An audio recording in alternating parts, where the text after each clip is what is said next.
Students, this is Marlene, and as promised, I am going to share a little bit of information for you rather, regarding Unit 25. There was quite a bit in there, and I really wanted to touch base with you about that.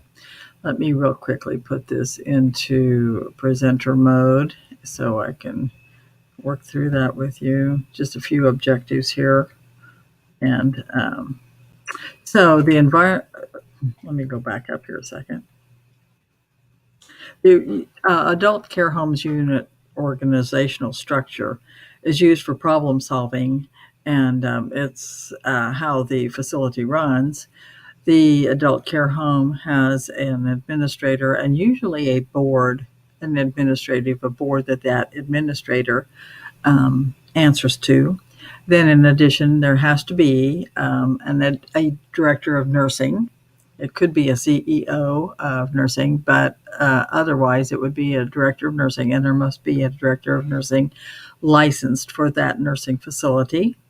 There are other departments as well. The state of Kansas and Hartman's both talk about those. It can be the therapies, such as skilled therapies, speech therapy, physical therapy, occupational therapy. There is activities. There's dietary, including the manager and or dietitian. There must be an assigned dietitian that may be contracted, but certainly if not, there's a dietary manager there that's over that department. There's housekeeping and laundry and social services, activities. That's a very strong department as well. And all of these elements, pastoral care, all of these elements fall together to work, for the residents' interest and to keep the facility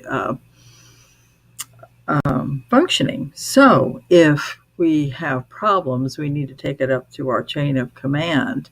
If you see something, if you're having problems with maybe some facility or administrative issues that maybe need to be resolved, or perhaps a resident complaint, anything that is involving care for the residents, we need to go up our chain of command. So under nursing, there would be the director of nursing, perhaps nurse supervisor. There's going to be a charge nurse. Then there's CMAs, medication aides, and also CNAs.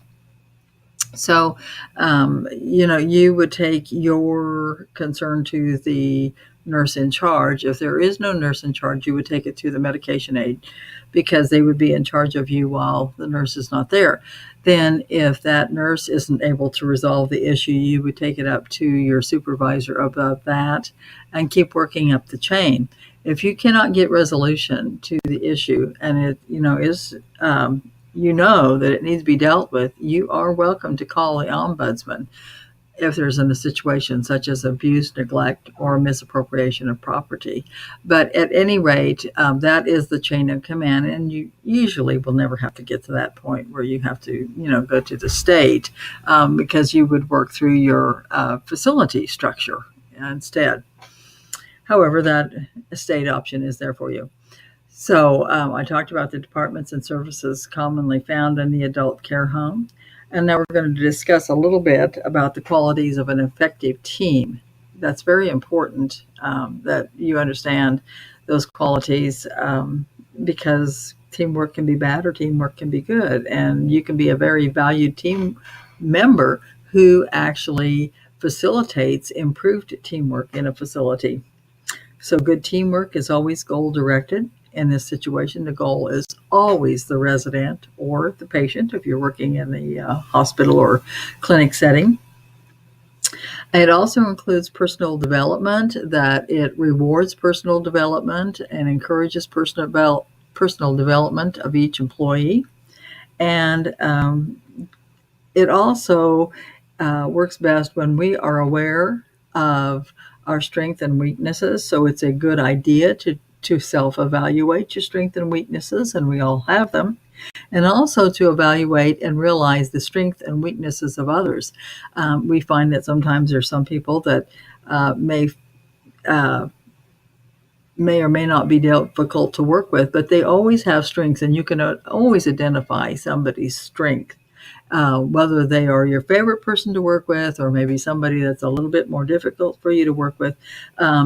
But at any rate, if you can know your own strengths and also know the strengths of others, then you can utilize those strengths to do the best job available for that shift for those residents. And you can get so much accomplished when you really utilize everybody's strengths. Also, willingness to work with others is an extremely important objective to have toward working with the goals of teamwork. If we're not willing to work with others, nothing else is really going to work. So that's a very valued skill to have. So skills that we need to have to work in a great team is the ability to listen. You've probably heard that listening is 90% of communication, and that's true. But listen to what that other person is stating. Also listen for verbal and watch for nonverbal, because perhaps what is being said isn't really what the nonverbal is telling you. Maybe somebody is upset about something else. That could be the resident themselves because they're a very important part of the team, or perhaps it's a family member.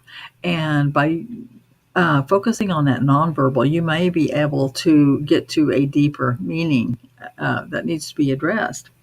So know your own feelings as well, because our own feelings will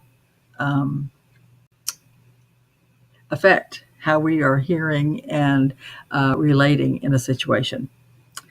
So work toward cooperation, not competition. This is not a competition when you're working with others. It can be a very difficult situation when somebody's trying to compete with you at work. Instead, cooperation, and even having the conversation, listen, we just want to cooperate and get this job done. And if we do that, we'll make each other stronger individuals. That can be a way of handling that.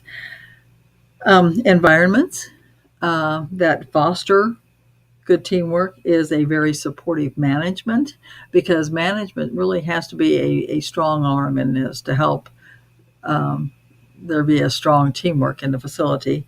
And also employees who are willing to be responsible for their actions and for the goal of excellent resident care. And isn't that what we're all wanting, is excellent resident care?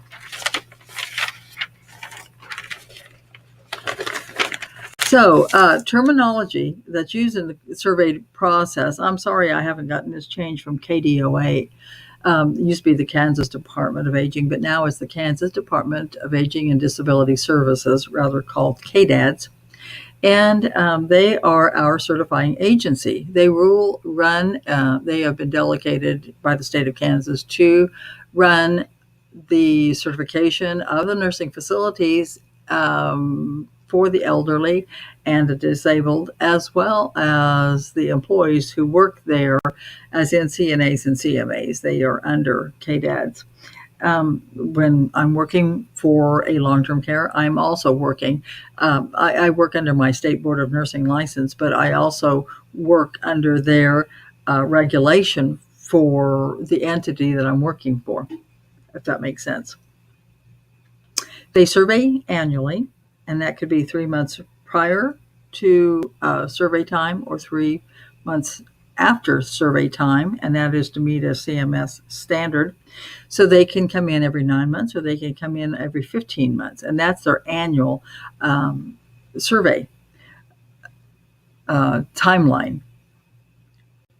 They come in with a predefined task checklist to evaluate, and it's rather on an algorithm. So if they do see something a little bit off kilter, they're going to go a little bit deeper into their algorithm in that checklist to determine whether standard of care is being met by that facility, because they're trying to aim to see that the residents are getting the standard of care that CMS has identified that residents in the United States deserve.